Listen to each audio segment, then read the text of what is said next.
5 years old when Mom first caught Dad cheating. He was on his knees, sobbing, claiming it was just a drunken mistake. When Mom didn't back down, he grabbed a steak knife from the coffee table and held it to his throat. "Serafina, I'm so sorry," he choked out. "I should have just died in that fire 10 years ago." 5 years before I was born, Mom had been trapped in a house fire. Dad had risked his life to pull her out while she was pregnant with me. His leg had been crushed by a falling beam, and it still ached every time it rained. Mom watched as beads of blood began to roll down the blade. She screamed, lunging forward to grab the knife, sobbing until she shook. In the end, she chose to forgive him. From that day on, Dad reported his every move. He let her check his phone whenever she wanted, acting like the perfect model husband. I really thought we had moved past it, until the day of my 15th birthday. Mom and I came home from the amusement park early. When she pushed open the bedroom door, Dad was in bed with my aunt. "Mom," I said, gripping her hand tight. "This time, let's not forgive him." "Sarah, why are you back so early? Weren't you supposed to take our daughter to the theme park?" Mom didn't answer him. She just stared at him with cold, dead eyes. I squeezed her hand. Her fingers were ice cold, but they weren't shaking at all. Dad scrambled to pull on his pants. "Sarah, let me explain." I stared at the woman on the bed. She was wearing a silk slip Mom had bought just last week. It was still in the closet, and Mom hadn't even had the chance to wear it yet. Her name was Sienna. She was Mom's adopted sister, a girl Grandma had brought home from the foster system years ago.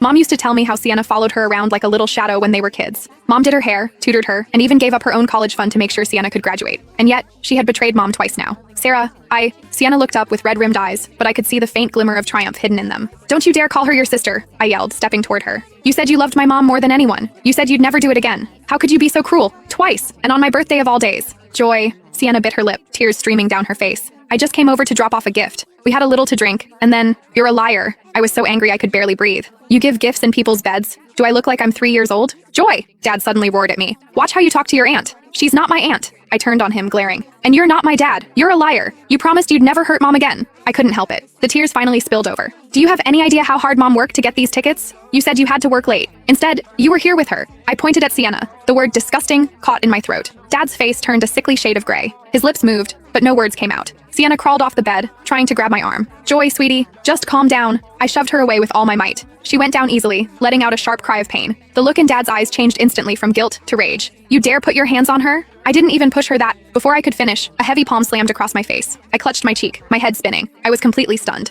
A second later, Mom's hand flew out and slapped him right back. "You slept with my sister, and now you have the nerve to hit my daughter?" Dad's head snapped to the side. A red mark bloomed on his skin almost immediately. He slowly turned back, his expression twisting from shock into a dark, distorted sneer. "Serafina, I know I messed up, but for the last 10 years, I've lived like a prisoner. I have to report where I go. You check my phone. I can't even have lunch with a female colleague without you interrogating me." Mom looked at him, her eyes filled with nothing but disappointment. "You were the one who insisted on doing those things." "Yeah, because I felt guilty." Dad suddenly began to scream. "But you've used that one mistake to keep me on a leash for 15 years. I'm tired of it, Sarah. I am so damn tired." His eyes turned red as he spoke, acting like a victimized child. I looked at his face and felt sick to my stomach. Tired? Tired of what? Tired of lying? Or tired of sleeping with his own sister-in-law?